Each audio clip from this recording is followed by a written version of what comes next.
महाराज जदि मो प्रिय भणजा दुर्योधन हस्तिनापुरर युवराज न हेले ताहले आपण जानिछंती जे मो पई तीनी ठारू सुंदर आउ किछि भी नुह। एइथिपाई मते तीनोटी कार्य करिबाकु पड़िबो महाराज। प्रथम हस्तिनापुर रे मते एक महान शोक सभा आयोजन करिबाकु पड़िबो।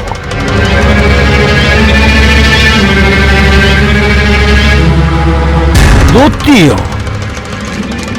कि जाने केते मिछ अश्रु बोहिबाकु पड़िबो। हे प्रभु तुम्हें ये कौन करिदेलो।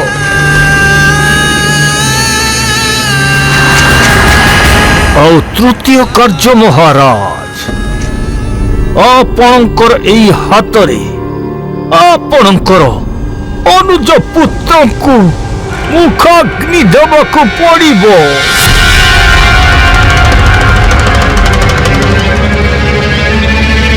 एबे कहंतु महाराज कौन एया चाहुचंती आपण? ये तुम्हें कौन कहूच शकुनी? महाराज राजनीति रे मो प्रिय भणजा दुर्योधनंकर सुख साउटिबा पाई हेले मते कूटनीतिर साहाय्य नबाकु पड़िबो। कूट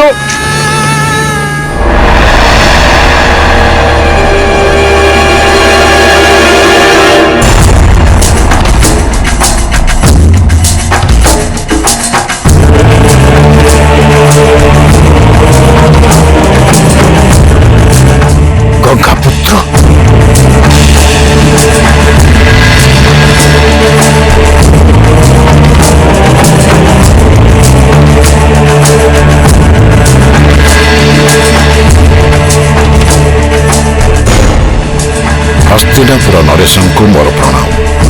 तातश्री आसंतु आसंतु तातश्री।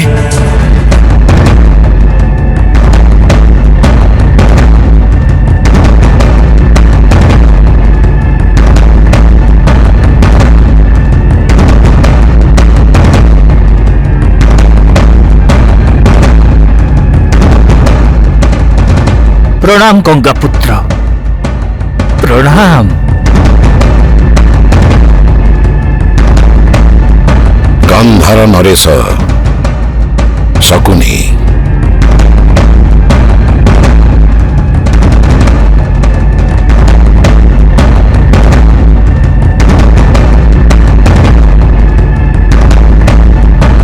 आपण आपण कक्ष को जाई विश्राम करंतु।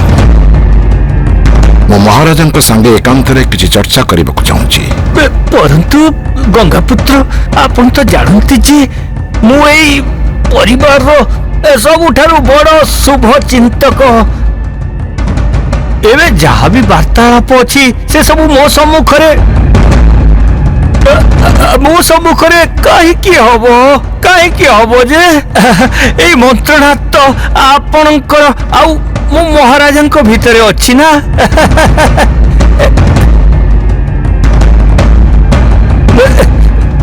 महाराज प्रणाम।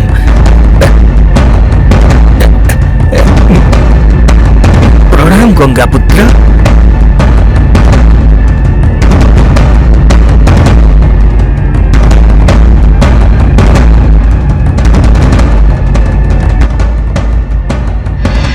हे राजन आपणकर आ गांधार नरेशक मध्य ए सभारे विघ्न घटाई मु क्षमा चाहूँगी। हे तातश्री आपण मो ठारू बड़ आपण को स्थान मो पाई कौनसी देवता ठारू कम नुहे।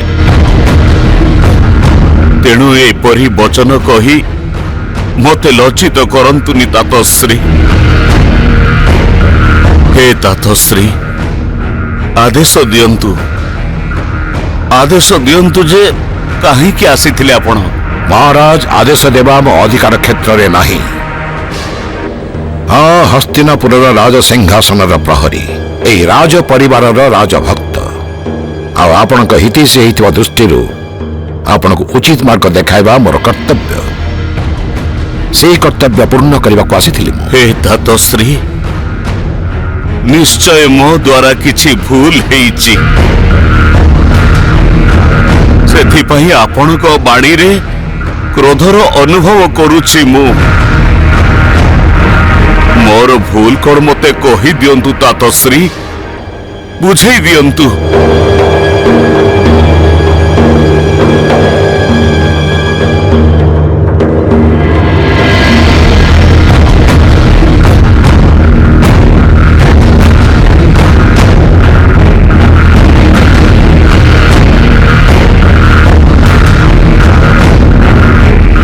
महाराज मोर केवल आपण को एतिकी विनती जे आपण परे एई गादी रे बसिबार दायित्व केवल ताकू दिया जाऊ जे तार योग्य हेतिबो तेणिकी सी आपण को पिताश्री बोली डाकू किंबा ज्येष्ठ पिताश्री। हे तातश्री ताहले आपणकर कौन संदेह होची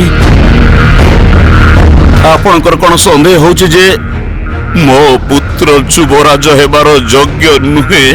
एहा आपणक पुत्रर कथा नुहे कथा हेउची हस्तिनापुरर आगामी पीढ़ीर मो हस्तिनापुरर भविष्यतर मो निज मर्यादारे बंधा मु केवल आपणको सचेतन करि परिबि जे राष्ट्रर सबुठारु महत्वपूर्ण निर्णय नेबा समय रे जदि आपणक मनरे मोहर कला बादल छाई हेइजिबो तेबे विश्वास रखंतु महाराज जे आगामी भविष्य हस्तिनापुरर उन्नति तार सुख तार शांति उपरे सेई कला बादल छाई हेइजिबो। हे नरेश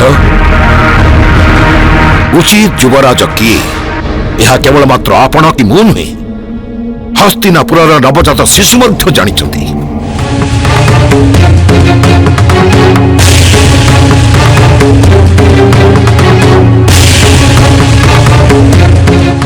मो परामर्श देली निष्पत्ति आपण नेबे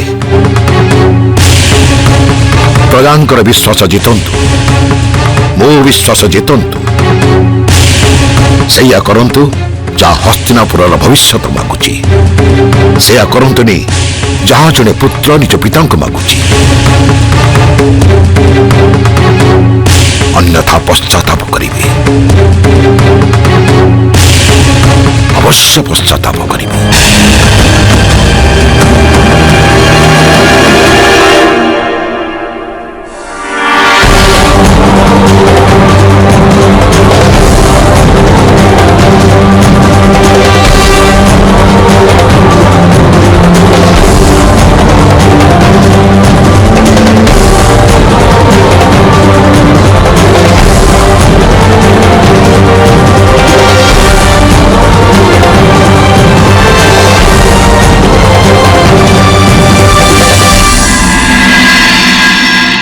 स्वामी जदि भीष्म पितामह एते शक्तिशाली एते आदरणीय तेबे से तो हस्तिनापुर सिंहासन रे शोभा बढ़ाइबा कथा से तो धृतराष्ट्रंकर ज्येष्ठ पिता एमितिरे सबु दिगरे योग्य हेबा परे मध्य काहेकि से हस्तिनापुर रे राजा ही परिलेनी। स्वामी मो तो भीष्म पितामहंकर एई भेद बुझी परिलेनी।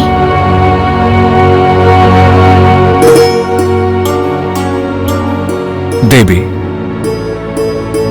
भीष्म पितामह को यह नाम तांका कर्म कारण प्राप्त होइछि एहा तांकर वास्तविक नाम नथिला तांका जन्मर नाम तो देवव्रत थिला परंतु समय आसिबा परे देवव्रतंकर पिता महाराज शांतनु यह घोषणा करथिले जे तांका पश्चात तांकर राज सिंहासन देवव्रतंकर हेबो। संपूर्ण राज्य रे एही घोषणा रे उल्लासर लहरी खेलीगला सबकिछि मंगलमय थिला किंतु गोटे दिन जेबे देवव्रत शिखर फेरंती सेतेबेले से तांका पिताश्री को अत्यंत निराश अवस्था रे बसिथिबार देखिले।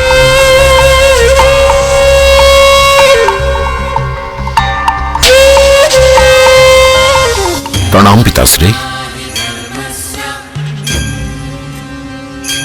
कथा कौन पिताश्री आपण बहुत विचलित देखा जाउछंती। किछि नहीं देव ବାସ୍ ଏମିତି ତମେ ଯାଅ ମୁଁ କିଛି ସମୟ ଏକାନ୍ତରେ ରହିବାକୁ ଚାହୁଁଛି ଯଥାଜ୍ଞା।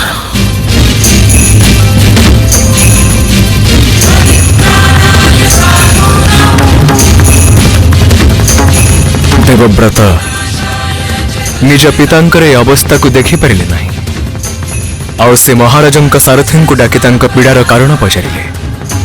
ସାରଥୀ କହିଲେ ଯେ ମହାରାଜ ଶାନ୍ତନୁ ଜଣେ ନାବିକଙ୍କର ପୁତ୍ରୀ ସତ୍ୟବତୀଙ୍କୁ ପ୍ରେମ କରି ବସିଛନ୍ତି ଆଉ ସିଏ ସତ୍ୟବତୀଙ୍କ ପାଇଁ ବିବାହ ପ୍ରସ୍ତାବ ପଠାଇଛନ୍ତି, କିନ୍ତୁ ନାବିକ ଅଜ୍ଞାତ କାରଣବଶତଃ ସେହି ପ୍ରସ୍ତାବକୁ ଅସ୍ୱୀକାର କରିଦେଇଛନ୍ତି।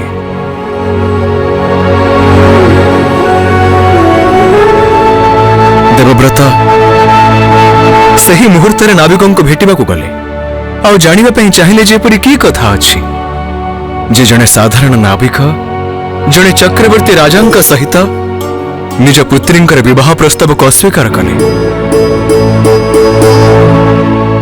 ଆଉ ସେଠାରେ ଦେବବ୍ରତ ଯାହା ଦେଖିଲେ ତାହା କେବଳ ଦେବବ୍ରତଙ୍କର ହିଁ ନୁହେଁ, ସମ୍ପୂର୍ଣ୍ଣ ହସ୍ତିନାପୁରର ଇତିହାସକୁ ବଦଳାଇଦେଲା।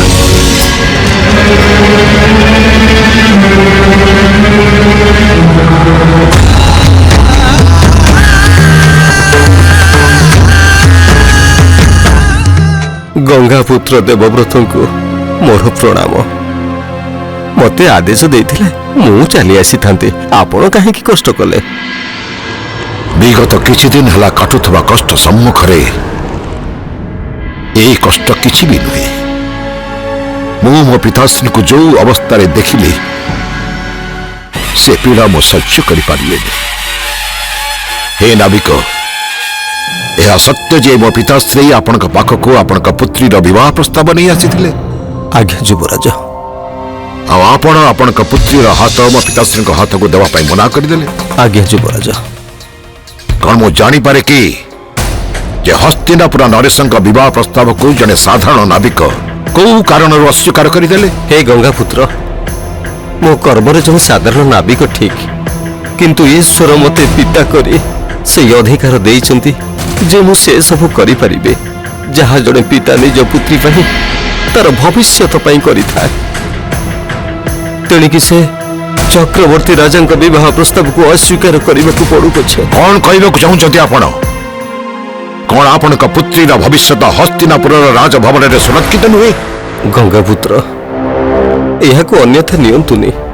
ମହାରାଜ ଜୀବିତ ଥିବା ଯାଏ ତ ସବୁ ଠିକ୍ ରହିବ, କିନ୍ତୁ ତାପରେ ମୋ ପୁତ୍ରୀ ଆଉ ତା ସନ୍ତାନର ଭବିଷ୍ୟତ କଣ ହେବ? ସେଠାରେ ମହାରାଜ ଶାନ୍ତନୁଙ୍କ ମୃତ୍ୟୁ ପରେ ମୋ ପୁତ୍ରୀ ଆଉ ତାର ସନ୍ତାନ ଭିକ୍ଷୁକ ଆଉ ଦାସ ହେଇ ନ ଯାଆନ୍ତୁ। ବଚନ ଦେଉଛି ନାବିକ, ସେପରି କିଛି ବି ହବ ନାହିଁ।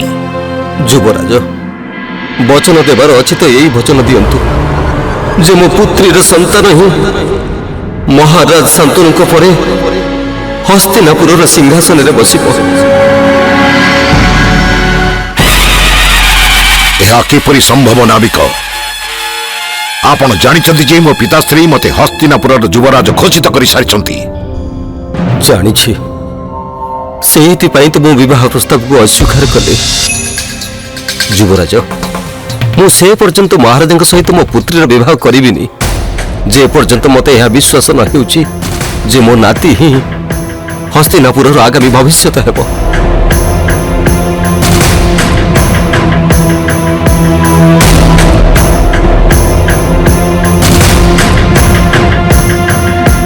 ଯଦି ମୋ ପିତାଶ୍ରୀଙ୍କର ସୁଖର ଏହା ହିଁ ମୂଲ୍ୟ, ତେବେ ପୁତ୍ର ସେଇ ମୂଲ୍ୟ ଦେବା ପାଇଁ ପ୍ରସ୍ତୁତ ଅଛି। ବଚନ ଦେଉଛି, ମୁଁ ଆଜି ଏଇ ମୁହୂର୍ତ୍ତରେ ଯୁବରାଜ ପଦକୁ ତ୍ୟାଗ କରୁଛି ଆଉ ରାଜ ସିଂହାସନରେ କେବେ ବି ବସିବି ନାହିଁ ଆଉ ସର୍ବଦା ସର୍ବଦା ଆପଣଙ୍କ ପୁତ୍ରୀର ପୁତ୍ରଙ୍କର ଆଉ ହସ୍ତିନାପୁର ସିଂହାସନର ସେବା ହିଁ କରିବି।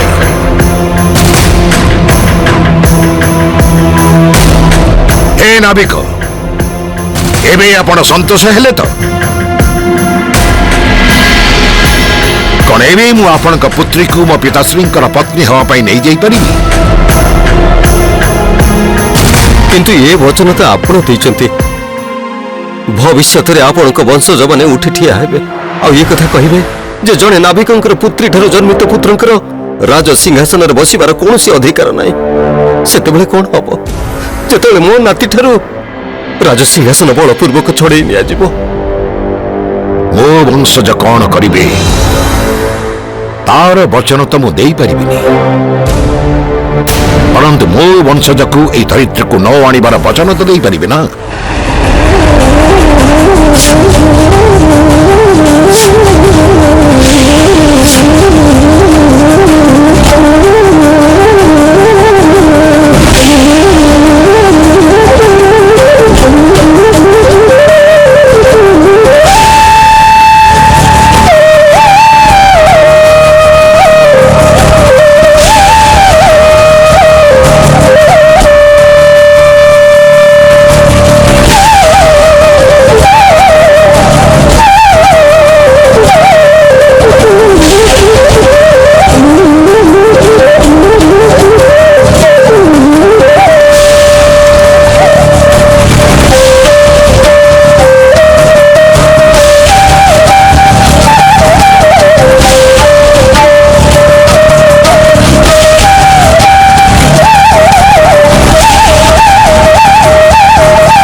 पवित्र गंगा और महावीर शांतनु का पुत्र देवव्रत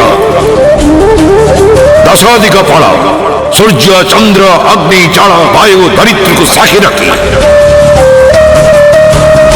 आजीवन ब्रह्मचर्य रखी बिना वंशजरे बंचार निजर अंतिम निश्वास पर्यंत हस्तिनापुर सेवा करिवार अखंड प्रतिज्ञा करुछि अखंड प्रतिज्ञा करुछि अखंड प्रतिज्ञा करुछि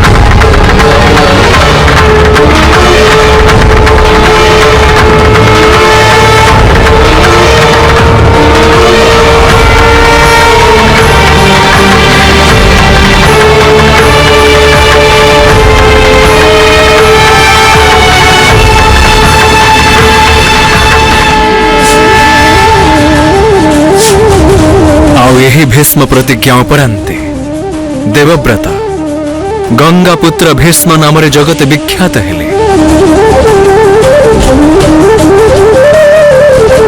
भीष्म पितामह सत्यर धर्मर और न्यायर प्रतीक तांकर शब्द संसार कौन सी भी निर्णय रे अंतिम शब्द भाव ग्रहण करा जाई पारे। स्वामी भीष्म पितामहंकर जो प्रतिज्ञा तांको अमर कर देछि देवतुल्य स्थान देछि सेई प्रतिज्ञा तांको पाई परीक्षा हेइ जीवनी तो सी सर्वदा हस्तिनापुर प्रति निष्ठा रखिबे बोली प्रतिज्ञा करिसंती। एई धर्म युद्ध रे काहा सपक्ष रे रहिबे सी? सत्यभामा तुम भितर धैर्य नामक भावना ही नहीं भविष्य को मध्य तुम्हें वर्तमान में ही जानी नेबा पई चाहुछ। देवी भीष्म पितामहंक परिजने ज्ञानी यही प्रश्नर उत्तर एबे खोजी पाई नाहंती जे धर्म और राजधर्म भितर कहा को चयन करिवे से कहा सपक्ष रे ठिया हेबे से आउ कहा विरुद्ध रे तांकर बाणर संधान हेबो।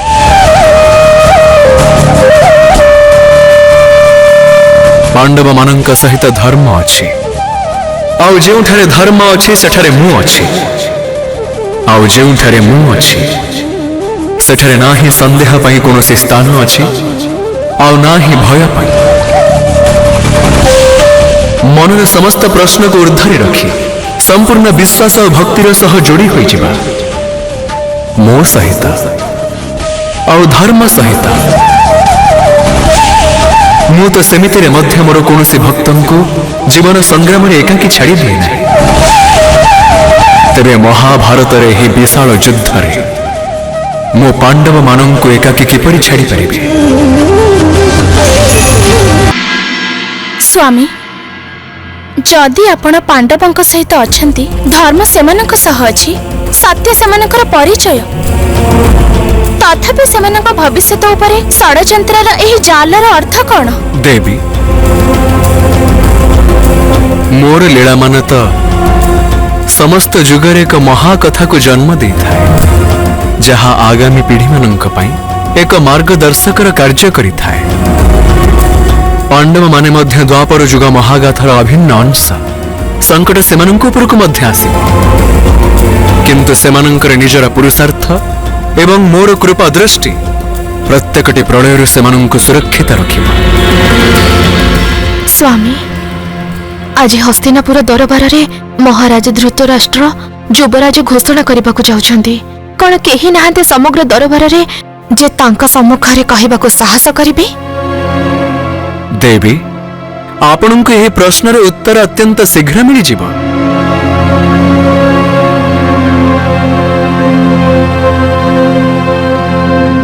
देखंतु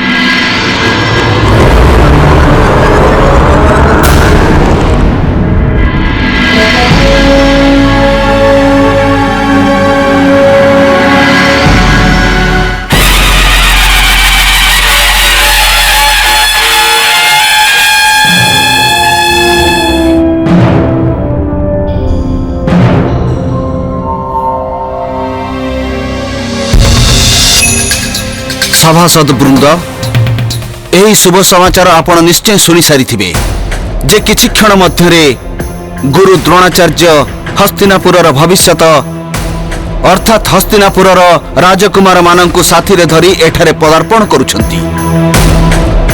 तेणु अधिक विलंब न करी हे हस्तिनापुर नरेश मु आपण को अनुरोध करुछि जे यथाशीघ्र आपण हस्तिनापुर भावी युवराज घोषणा करंतु।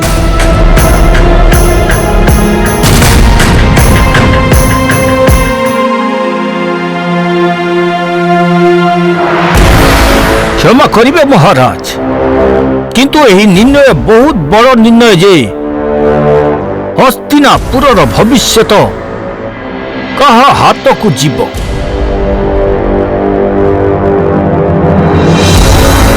दुर्योधन किंबा युधिष्ठिर महाराज बल हो किंबा कौशल युधिष्ठिर एवं दुर्योधन मध्य सुताए भी पार्थक्य नहीं किंतु एक बहुत बड़ पार्थक्य रखिछंती विधाता यांक भितरे।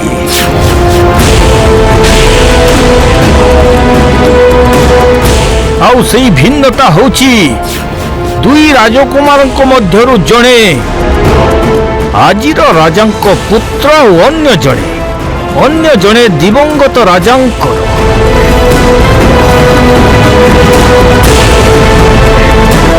एई कथा परिष्कार भावरे निर्णय करि दउछि जे युवराज किए हेबे।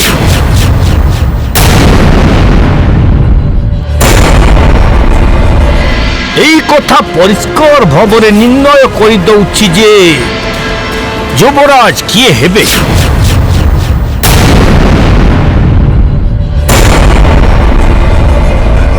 तेबे महाराज जदि आपण आज्ञा देबे तो आदेश देई देबी मु बाध्यकार मानंकु जे जाओ एही हर्ष रे आकाश को प्रकंपित करो जे कौरव श्रेष्ठ दुर्योधन को हस्तिनापुर युवराज घोषणा करा जाइछि। युवराज हे गंधर नरेश शकुनी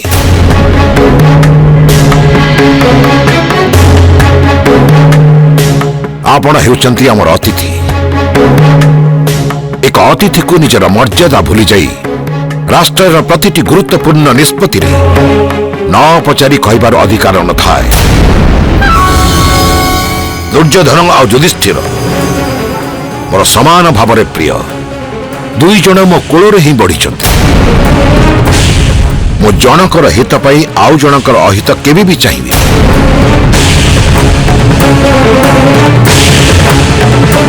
जदि यही सभारे मो काहाको युवराज करने को समर्थन करुथाए केवल एइथिपाई जे सी हस्तिनापुर राजा हवा योग्य होइथि। मो दृष्टि केवल युधिष्ठिर ही योग्य।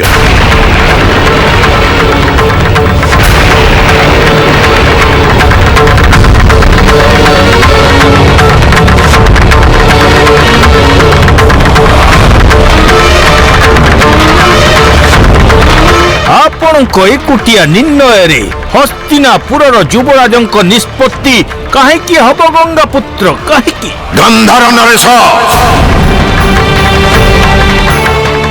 ଦୁର୍ଯ୍ୟୋଧନ ଆଉ ଯୁଧିଷ୍ଠିର ତଥଶ୍ରୀ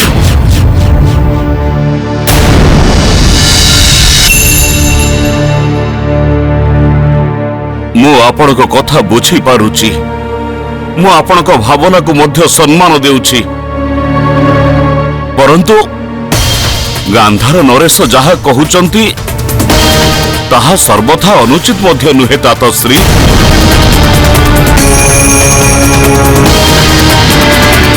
आउ हे तातश्री मते एही विचार करिबा पाई किछि समयर आवश्यक।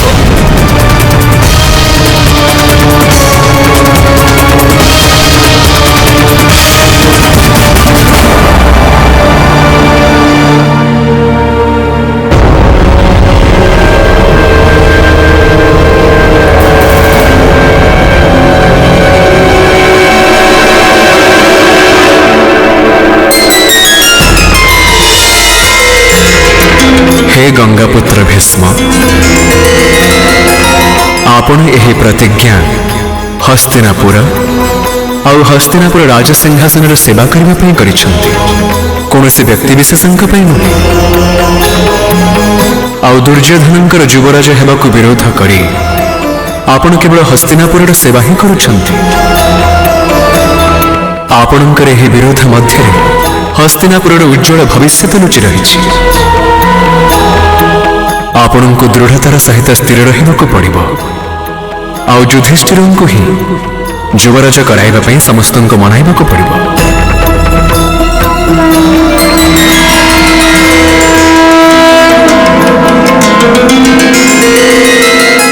धन्य धन्य आपण भीष्म पितामह तो एते गुरुत्वपूर्ण मंत्रणा मध्यरे गोटिए छोटिया निद्रा रे चली गले। कदाचित तांकर यह स्मरण नाई जे सीए निज कक्षरे बसिछंती ना राजसभारे। गंधर नरेश आपणकर कौन से अधिकार नहीं आपण हस्तिनापुर कौन से विषय रे मुह खोली पारि।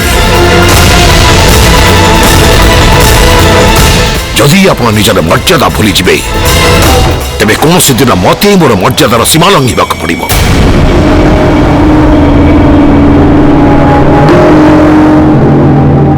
हे धृतराष्ट्र मु आपणकर संपूर्ण श्रद्धार सहित सेवा करुची आगक मध्य करने चाहूँगी किंतु एही श्रद्धा मते आपण को उचित आ अनुचित प्रभेद कहवा को विरत कर। हे धृतराष्ट्र मो मतरे हस्तिनापुर जनता हस्तरे अंतिम निर्णय हेउ भावी युवराज किए हेब।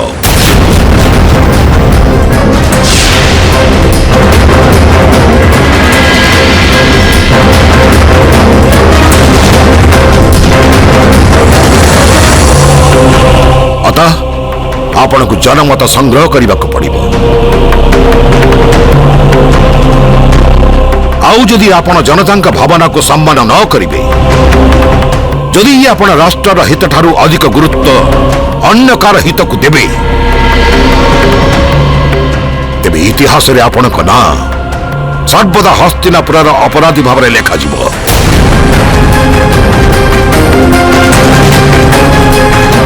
ଆଉ ଏଥିପାଇଁ ନା ଆପଣଙ୍କୁ ମୁଁ ଆଉ ନା ହସ୍ତିନାପୁରର ଆସିବାକୁ ଥିବା କାଲି ଆପଣଙ୍କୁ କେବେ ବି କ୍ଷମା କରିପାରିବନି।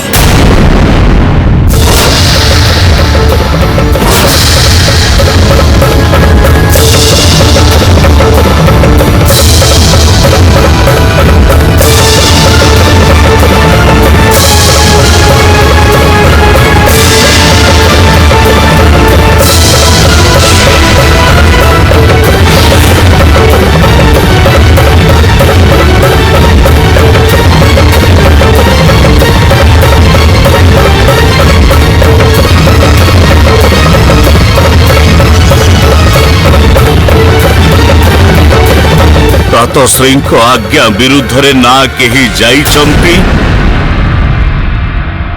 ନା କାହାରି ଯିବା ଉଚିତ। ଅତଃ ବିଦୁର ଆପଣ ଅନ୍ୟ ମନ୍ତ୍ରୀଗଣଙ୍କ ସହିତ ଜନମତ ସଂଗ୍ରହ କରାନ୍ତୁ। ଆଉ ଦେଖନ୍ତୁ ହସ୍ତିନାପୁରର ପ୍ରଜା ନିଜ ଯୁବରାଜ ରୂପରେ କାହାକୁ ଚାହୁଁଛନ୍ତି, ଯୁଧିଷ୍ଠିରଙ୍କୁ ନା ଦୁର୍ଯ୍ୟୋଧନଙ୍କୁ?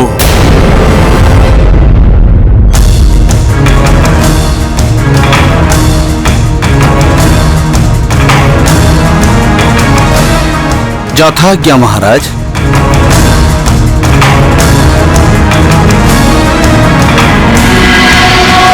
কুন্তি, তুমি কଣ ভাবুছ? কিଏ ଯୁବରାଜ ହେବା ଉଚିତ ହେବ? ଯୁଧିଷ୍ଠିର ଅଥବା ଦୁର୍ଯ୍ୟୋଧନ? ନାନୀ, ସତ କହିବି, ଯୋଉ ବିଷୟକୁ ନେଇ ପିତାମହ ବାଦ ବିବାଦରେ ଅଛନ୍ତି ସେଥିରେ କହିବାର ଅଧିକାର ମୋର କୋଉଠି ଅଛି? ସଭାଜନ ଏବଂ ମହାରାଜଙ୍କର ଯାହା ନିଷ୍ପତ୍ତି ହେବ ମୁଁ ତାକୁ ମାନି ନେବି। ହଁ, ଏହା ତ ଉଚିତ କୁନ୍ତି।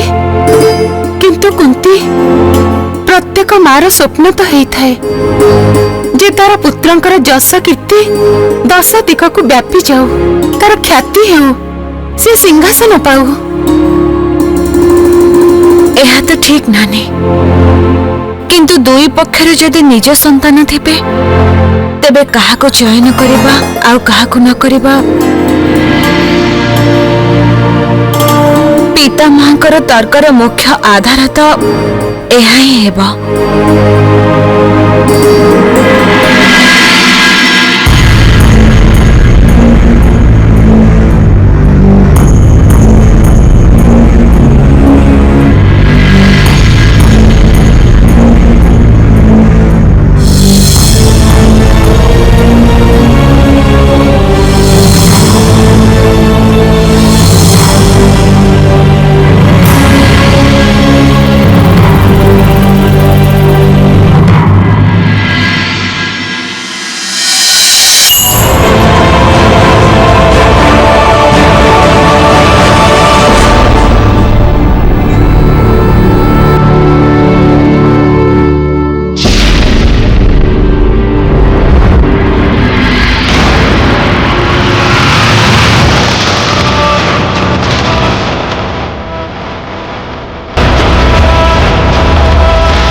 ମହାରାଜ, ନିଷ୍ପତ୍ତି ଆପଣଙ୍କୁ ନେବାକୁ ପଡ଼ିବ।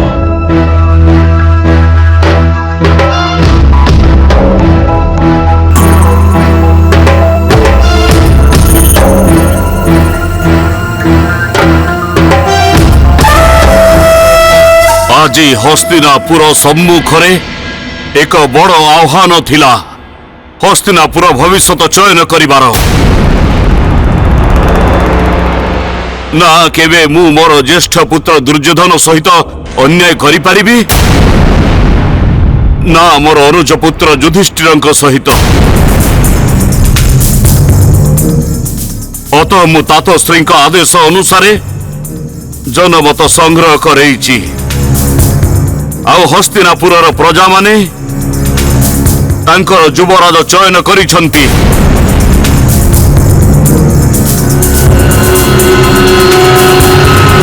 ଆମର ଆଗାମୀ ଯୁବରାଜ ହେବେ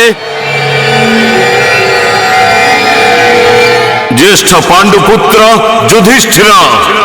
ଯୁବରାଜ ଯୁଧିଷ୍ଠିରଙ୍କର ଯୁବରାଜ ଯୁଧିଷ୍ଠିରଙ୍କର ଯୁବରାଜ ଯୁଧିଷ୍ଠିରଙ୍କର ଯୁବରାଜ ଯୁଧିଷ୍ଠିରଙ୍କର ଯୁବରାଜ ଯୁଧିଷ୍ଠିରଙ୍କର ଯୁବରାଜ ଯୁଧିଷ୍ଠିରଙ୍କର ଯୁବରାଜ ଯୁଧିଷ୍ଠିରଙ୍କର ଯୁବରାଜ ଯୁଧିଷ୍ଠିରଙ୍କର ଯୁବରାଜ ଯୁଧିଷ୍ଠିରଙ୍କର ଯୁବରାଜ ଯୁଧିଷ୍ଠିରଙ୍କର ଯୁବରାଜ ଯୁଧିଷ୍ଠିରଙ୍କର ଯୁବରାଜ ଯୁଧିଷ୍ଠିରଙ୍କର ଯୁବରାଜ ଯୁଧିଷ୍ଠିରଙ୍କର।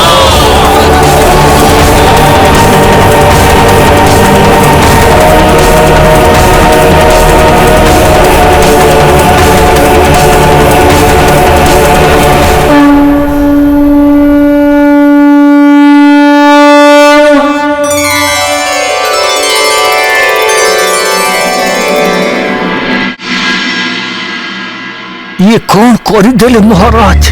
ଏବେ କଣ ଉତ୍ତର ଦେବେ ଆପଣ ନିଜ ପ୍ରିୟ ପୁତ୍ରଙ୍କୁ ମହାରାଜ?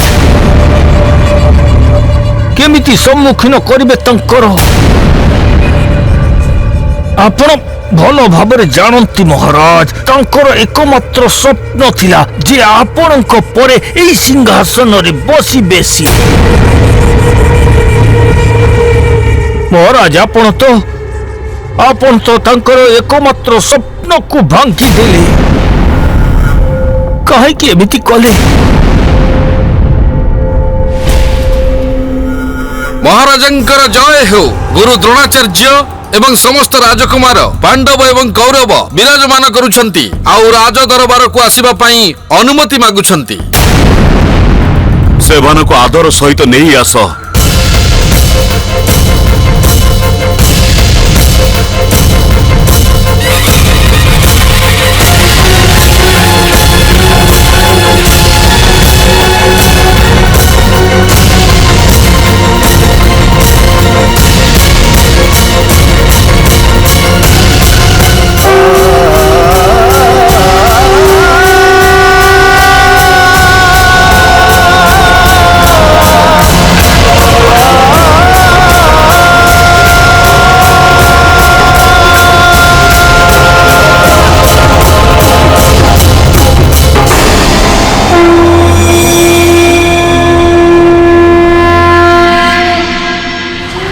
यद यदे यताक्तरत्ता यदे तथास्तथा नियतं जायन्ते नन्यरः त्वयणं बदितुं क्षमा।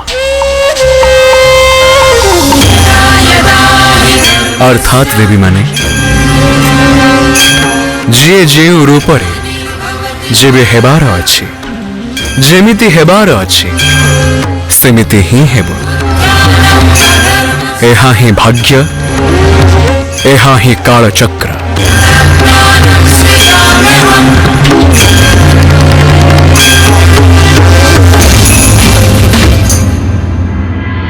महाराज धृतराष्ट्र एवं समस्त आदरणीय सभासद मानकु मोर प्रणाम।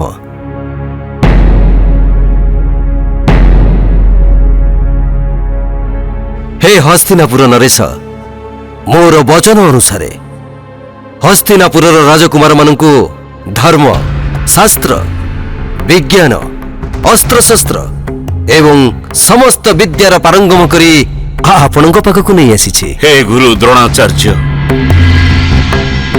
मु आपणक निकटरे कृतज्ञ। मु मोर पुत्र मानक पई तथा अनुज पांडुपुत्रंक पई आपणक ठारु उत्तम गुरु तीनी लोकरे पाई न थांती। हे गुरु द्रोणाचार्य, कृपा करी आपण आपणक स्थान ग्रहण करंतु।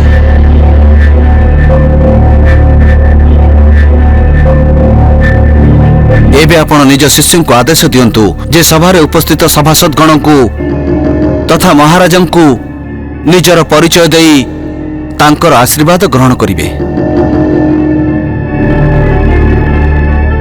सर्वप्रथमे ज्येष्ठ पुत्र ही महाराज एवं सभासदों का आशीर्वाद नेबे।